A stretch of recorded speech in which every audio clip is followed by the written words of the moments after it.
तो बच्चों, आज मैं आपके लिए हमारी पाठ्य पुस्तक स्पर्श भाग 2 से पाठ नंबर 11 तीसरी कसम के शिल्पकार शैलेंद्र यह पाठ लेकर के आया हूं। और इस पाठ के रचनाकार हैं प्रहलाद अग्रवाल। लेखक का परिचय कुछ इस प्रकार से दिया गया है। इनका नाम प्रहलाद अग्रवाल है। इनका जन्म 20 मई 1947 जबलपुर मध्य प्रदेश में हुआ था। इन्होंने एमए अर्थात मास्टर ऑफ आर्ट्स की डिग्री प्राप्त की थी हिंदी से। ये एक प्रसिद्ध प्राध्यापक एवं लेखक हैं। इन्होंने जो मुख्य रचनाएं लिखी है वो कुछ इस प्रकार से है। सातवां दशक यह एक आलोचना है। तानाशाह यह एक उपन्यास है। राज कपूर आधी हकीकत आधा फसाना, प्यासा, चिर अतृप्त गुरुदत्त, कवि शैलेंद्र, जिंदगी की जीत में यकीन आदि रचनाएं लिखी थी। और यह प्रगतिशील वसुधा नाम की पत्रिका भी इन्होंने प्रकाशित की थी। आइए पाठ की शुरुआत करते हैं। लेकिन पाठ की शुरुआत करने से पहले हकीकत में तीसरी कसम यह है क्या, इसके बारे में जान लेते हैं। तीसरी कसम इसे मारे गए गुलफाम नाम से भी जाना जाता है और यह एक प्रसिद्ध कहानी है। मारे गए गुलफाम की रचना फणीश्वर नाथ रेणु जी ने की थी, जिसे तीसरी कसम के नाम से जाना जाता है। और इस कहानी में हीरामन एवं हीराबाई की प्रेम कहानी है, जो परिस्थितियों के कारण अलग हो जाती है। हीरामन जो था वह एक बैलगाड़ी वाला था और हीराबाई एक नौटंकी कलाकार, जो कि एक दूसरे से बहुत ही प्रेम करते थे। हीरामन जो था वो 2 कसमें खाता है और तीसरी कसम हीराबाई से जुड़ी होती है।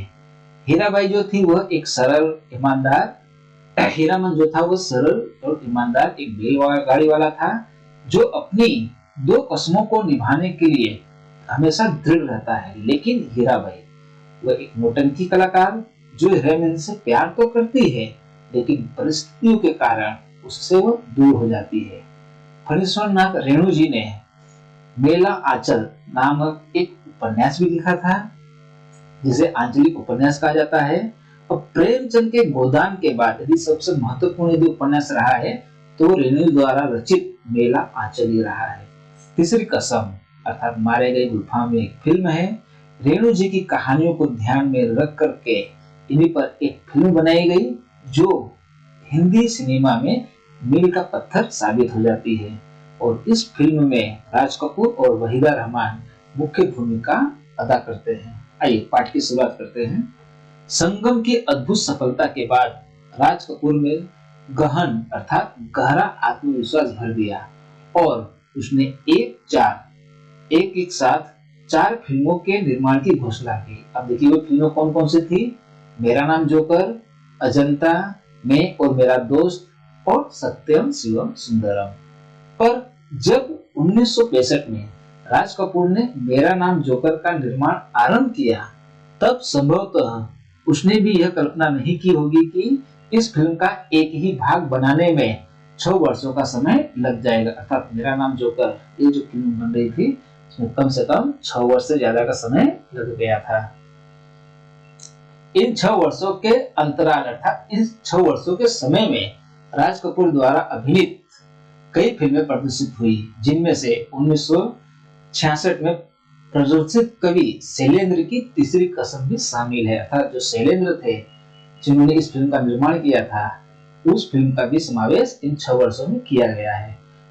यह वह फिल्म है जिसमें राज कपूर ने अपने जीवन की सर्वश्रेष्ठ, सर्वोत्कृष्ट, सबसे अच्छी भूमिका अदा की।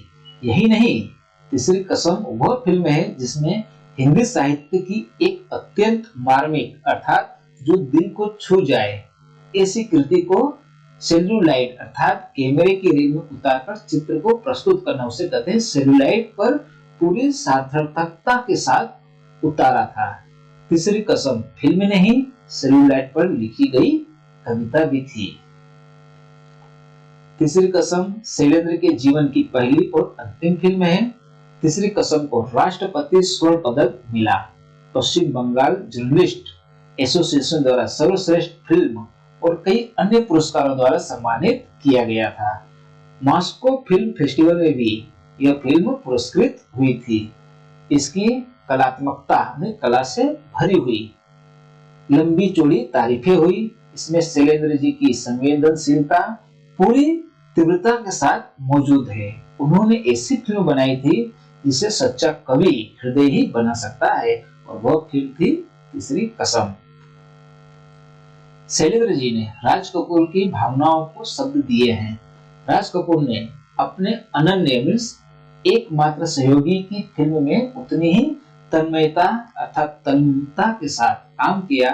किसी पारिश्रमिक अर्थात मेहनताना काम के बदले में जो पैसा मिलता है उसकी अपेक्षा किए बगैर शैलेंद्र ने लिखा था कि वे राज कपूर के पास तीसरी कसम की कहानी सुनाने पहुंचे तो कहानी सुनकर उन्होंने बड़े उत्साह पूर्वक काम करना स्वीकार कर लिया, परंतु तुरंत गंभीरता पूर्वक बोलते हैं मेरा पारिश्रमिक एडवांस देना होगा, अर्थात कि मैं जो मेहनत करूंगा उसका पैसा मुझे एडवांस चाहिए।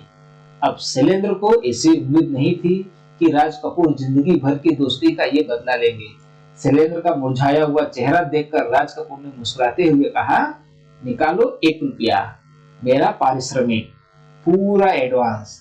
शैलेंद्र राज कपूर की इस याराना मस्ती अर्थात जो दो दोस्त मस्ती करते हैं उस अंदाज से परिचित तो थे, लेकिन एक निर्माता के रूप में बड़े व्यावसायिक सूझबूझ वाले भी चक्कर खा जाते हैं।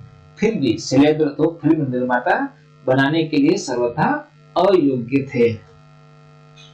राज कपूर ने एक अच्छे और सच्चे मित्र की हैसियत अर्थात रंग ढंग से शैलेंद्र को फिल्म की असफलता के खतरों से आगाह अर्थात सचेत भी किया था, पर वह तो एक आदर्शवादी भावुक कवि था जिसे अपार संपत्ति और यश तक की इतनी कामना नहीं थी जितनी आत्म संतुष्टि के सुख की अभिलाषा थी।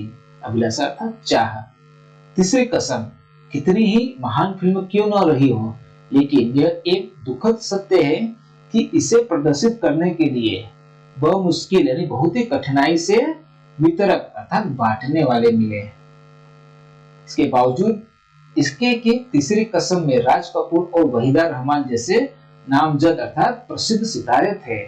शंकर जयकिशन का संगीत था जिनकी लोकप्रियता उन दिनों 7वें आसमान पर थी, और इसके गीत भी फिल्म के प्रदर्शन के पूर्व ही बेहद लोकप्रिय हो चुके थे, लेकिन इन फिल्मों को खरीदने वाला कोई नहीं था।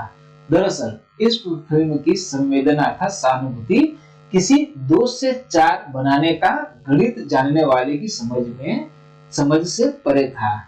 उसमें रची पची करुणा तराजू पर सेल तोली जा सकने वाली चीज नहीं थी। इसलिए बहुत मुश्किल जब तीसरी कसम रिलीज हुई तो इसका कोई प्रचार नहीं हुआ, अर्थात इसका कोई एडवर्टाइजमेंट नहीं हुआ। फिल्म कब आई कब चली गई मालूम ही नहीं पड़ा। ऐसा नहीं कि शैलेंद्र 20 सालों तक फिल्म इंडस्ट्री में रहते हुए भी वहां के तौर तरीकों से अनजान थे, परंतु उनमें उलझन वे अपनी आदमीयता अर्थात इंसानियत नहीं खो सकते थे। श्री 420 एक लोकप्रिय गीत नहीं, श्री 420 एक फिल्म है और उसका प्रसिद्ध गीत प्यार हुआ इकरार हुआ है, प्यार से फिर क्यों डरता है दिल। इसके अंतरे की एक पंक्ति रातें 10 दिशाएं से कहेंगी अपनी कहानियां पर संगीतकार जय किशन ने आपत्ति की। उनका ख्याल था यानी कि मानना था कि दर्शक जो हैं 4 दिशाएं तो समझ सकते हैं लेकिन 10 दिशाएं नहीं। लेकिन शैलेंद्र परिवर्तन के लिए तैयार नहीं हुए। उनका दृढ़ मंतव्य यानी कि उनकी इच्छा थी कि दर्शकों की रुचि की आड़ में हमें उथलेपन को उन पर नहीं थोपना चाहिए। कलाकार का यह मंतव्य भी है कि वह उपभोक्ता की रुचियों पर परिष्कार अर्थात सुंदर एवं स्वच्छ बनाए रखने का प्रयत्न करे, और इसका यकीन गलत नहीं था। यही नहीं, वे बहुत अच्छे गीत भी जो उन्होंने लिखे बेहद लोकप्रिय हुए। शैलेंद्र ने झूठे परिष्कृत अर्थात अभिजात्य को कभी नहीं अपनाया। उनके गीत भाव प्रणव अर्थात भावनाओं से भरा हुआ होता था, दुरूह नहीं, अर्थात उनके गीत कठिन नहीं होते थे, समझने में बहुत ही इजी होते थे। मेरा जूता है जापानी, ये पतलू इंग्लिस्तानी, पर सर पर लाल टोपी, उसी फिर भी दिल है हिंदुस्तानी। यह गीत शैलेंद्र ही लिख सकते थे। शांत नदी का प्रवाह और समुद्र की गहराई लिए हुए, यही विशेषता उनकी जिंदगी की थी और यही उन्होंने अपने फिल्म के द्वारा भी साबित किया था। तीसरी कसम यदि एकमात्र नहीं तो चंद उन फिल्मों में से है जिन्होंने साहित्य रचना के साथ 100% न्याय किया हो। शैलेंद्र ने राज कपूर जैसे स्टार को हीरामन बना दिया था। हीरामन पर राज कपूर हावी नहीं हो सका और छींट की सस्ती साड़ी में लिपटी हीराबाई ने वहीदा रहमान की प्रसिद्ध ऊंचाइयों को बहुत पीछे छोड़ दिया था। कजरी नदी के किनारे, कजरी नदी बिहार में आई हुई है, तो उस नदी के किनारे उकड़ू बैठा हीरामन जब गीत गाते हुए हीराबाई से पूछता है, मन समझती है ना आप, तब हीराबाई जुबान से नहीं आंखों से बोलती है। दुनिया भर के शब्द उस भाषा को अभिव्यक्ति नहीं दे सकते, ऐसी ही सूक्ष्मता वाली बारीकी से संपादित थी तीसरी कसम। अपनी मस्ती में डूबकर झूमते हुए गाड़ीवान, चलत मुसाफिर मोह लिया रे पिंजरे वाली मुनिया। टप्पर गाड़ी, आप देख सकते हैं टप्पर गाड़ी में हीराबाई को जाते हुए देखकर उसके पीछे दौड़ते गाते बच्चों का हुजूम अर्थात भीड़। लाली लाली डोलिया में लाली रे दुल्हनिया, एक नौटंकी की बाई में अपनापन खोज लेने वाला सरल हृदय गाड़ीवान। अभाव की जिंदगी जीते लोगों के सपनीले कह कहे। हमारी फिल्मों की सबसे बड़ी कमजोरी होती है लोक तत्व अर्थात लोगों से संबंधी उस चीज का अभाव। वे जिंदगी से दूर होती है। यदि त्रासद अर्थात दुखद स्थितियों का चित्रांकन होता है तो उन्हें ग्लोरीफाई अर्थात गुणगान करना चाहिए या उनका गुणगान किया जाता है। दुख का ऐसा विभत्स डरावना रूप प्रस्तुत होता है जो दर्शकों का भावात्मक शोषण कर सके। और तीसरी कसम की यह खास बात थी कि वह दुख को भी सहज स्थिति में जीवन आक्षेपणी की जीवन के प्रति प्रस्तुत करती है। मैंने शैलेंद्र को गीतकार नहीं कवि कहा है। वे सिनेमा की चकाचौंध के बीच रहते हुए यश और धन लिप्सा लेकिन धन की अत्यधिक चाह करने वालों से कोसों दूर अर्थात बहुत दूर रहते थे। जो बात उनकी जिंदगी में थी वही उनके गीतों में भी।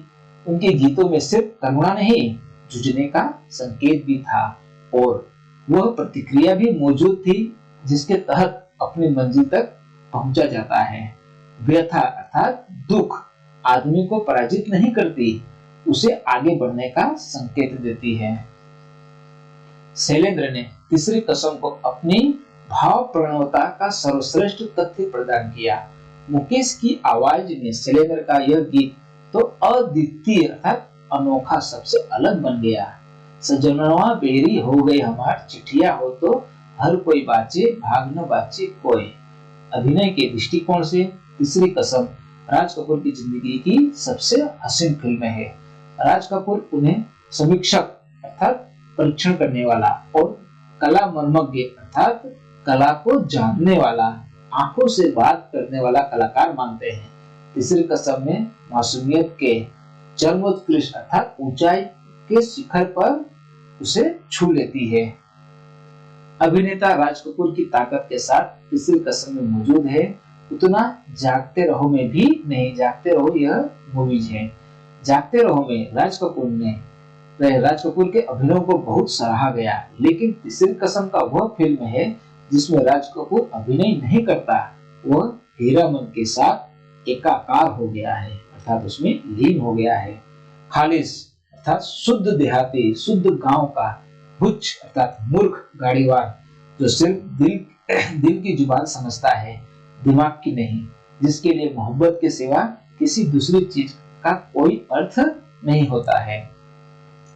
बहुत बड़ी बात यह है कि तीसरी कसम राज कपूर के अभिनव जीवन का वह मुकाम अर्थात पड़ाव है जब वह एशिया के सबसे बड़े शोमैन के रूप में स्थापित हो चुके थे।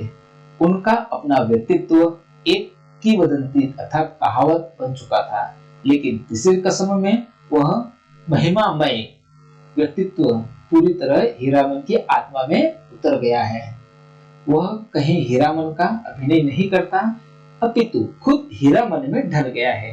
हीराबाई की फेनू गिलासी बोली पर रिझता हुआ, उसकी मनुआ टनुआ जैसी बोली सूरत पर नौछावर होता हुआ और हीराबाई की तनिक सी उपेक्षा पर अपने अस्तित्व से जूझता हुआ सच्चा हीरामन बन गया है। तीसरी कसम की पटकथा अर्थात मुख्य कथा मूल कहानी के लेखक अर्थात फणीश्वरनाथ रेणु जी ने स्वयं तैयार की थी। कहानी का रेसा रेसा उसकी छोटी से छोटी बारीकियां फिल्म में पूरी तरह उतर आई है। धन्यवाद।